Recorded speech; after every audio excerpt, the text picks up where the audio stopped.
Türkmenistanyň prezidenti Serdar Berdimuhammedow 11 noýabrda Özbegistanyň Samarkand şäherinde geçiriljek Türkü Döwletler Guramasynyň döwlet başçylarynyň sammitine gatnaşmazy.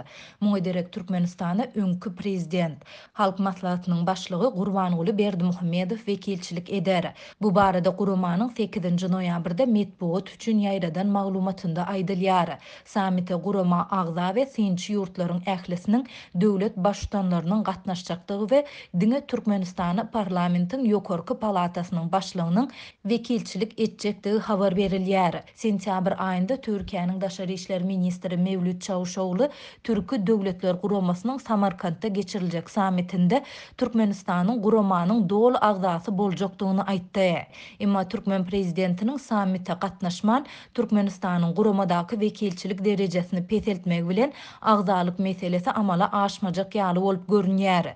Bellesek Türkmenistanyň agzalygy barada Türk diplomatynyň eden çykyşy Türkmenistanyň haýyşy boýunça Türkiýe döwletiniň türkmen raýatlary üçin 15 ýyldan gowrak wagt dowam eden wizasyz syýahat düzgünini ýatyrmagynyň ýa gabat gelipdi.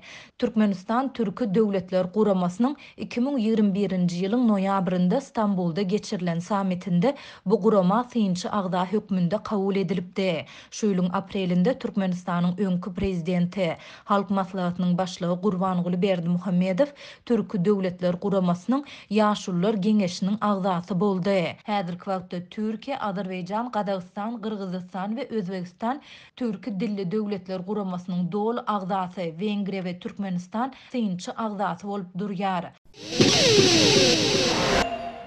Daşary ýurtlarda okumak isleýän türkmen raýatlarynyň daşary ýurtlara barýan uçarlardan düşürilmegi dowam etdirilýär.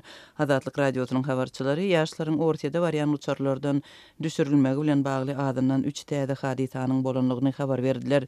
7 noýabrda 3 adamy türkmen howa ýollarynyň uçaryna minmek gadagan edilipdir. Olar Moskwa barýardy. Azatlyk radiosynyň Aşgabatdaky habarçysynyň sözlerine görä bu 3 adam ortaýatyň birnäçe okuw jaýlarynda 1-nji kursa giren studentlerdi. Olara uçuş gadagançylygynyň sebäbi hökmünde universitetleriniň Türkmenistanyň Bilim Ministrligi tarapyndan tasdiklanan ýurtda diplomlary ikrar edilýän okuw jaýlarynyň sanawynda ýokdugy aýdylypdyr. Azatlyň habarçylaryna ma'lum bolan başga bir ýagdaýda tasdiklanan sanawda bolmadyk Rus universitetine giren türkmen raýaty birnäçe synançykdan soň okuwa gitmegi başarypdyr. Habarçylar uçuşlardan düşürilenleriň syýahat gadagançylygy barada aeroportda registrasiýadan geçenden soň bilip galýanlygyny belleýärler. Problemalar terket gözegçiliginden geçen soň ýüze çykýar. Migrasiýa gullugynyň işärleri studentlere institutlarynyň we universitetleriniň çakylygy, Rus wizasy we Türkmenistanyň Bilim Ministrligi tarapyndan berilen resmi nama ýaly ähli zerur kagaýdlaryň bardygyna garamazdan olara gitmegiň gadagandygyny aýdýarlar. Daşary ýurt universitetlerinde okumagy barýanlaryň okuw çykdyjylary uly bolýar, okuw üçin төлege we ýaşaýyş çykdyjylaryna esli ýol harajaty goşulýar. Uçar biletiniň bahasy $600 geçýär. Diň oktýabr aýynda habarçylar ortaýatyň universitetlerine giren studentleriň uçardan düşürilmegine degişli birnäçe ýagdaýy habar beripdi. Azatlyk bilen söhbetdeş bolan studentleriň öýleriniň we olaryň enatalarynyň sözlerine görä, migrasiýa gullugynyň işärleri köplen gadagançylygyň sebäpleri hökmünde olara diplomlary ýurtda ikrar edilen daşary ýurt universitetleriniň sanawyna goşulmanlygyny öňe sürýärler. 2019-njy ýylyň aprelinde Türkmenistan ýurtda diplomlary kabul edilýän daşary ýurt ýokary okuw jaýlarynyň sanawyny çap edipdi. Ýurdun häkimetleri raýatlaryň şol sanda daşary ýurt universitetlerine girenleriň ýurtdan çykmak meselesi barada resmi düşündürüş bermeýärler. Bu aralykda Azatlyň habarçylarynyň maglumatlaryna görä käbir enatalar aeroportdaky migrasiýa gullugynyň işärlerine belli bir mukdarda para bermek arkaly çağalaryny ýurtdan çykarmagy başarýarlar. Mary welaýatynyň dolandyrys merkezinde bir ýasaýjy demir ýol reislerinden geçsek bolan mahaly otlynyň asagyna düşüp helak boldy.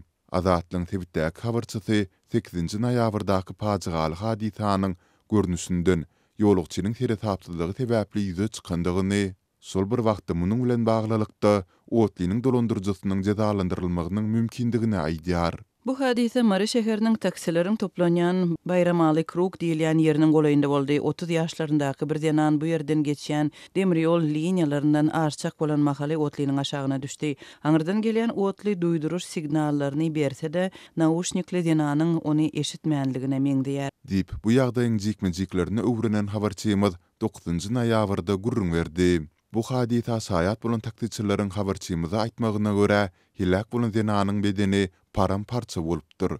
Şeýle de wakanyň ýüze çykan ýeriniň töweregindäki köçeler inçime tagytlap pitiklenipdir. Habarçymyzyň maglumatyna görä, merhumun geçin ýerinde piyadalaryň demir ýoldan asmagy üçin niýetlenen ýürüýte geçilgi ýok. Ýöne şäherde piyada ýa-da tigirli gatnaýan ýerli ýaşaýjylar köplenç demir ýoluň şu böleginden geçýärler. Habarçymyz merhumun dolu şahsiýetini anyklap bilmedi.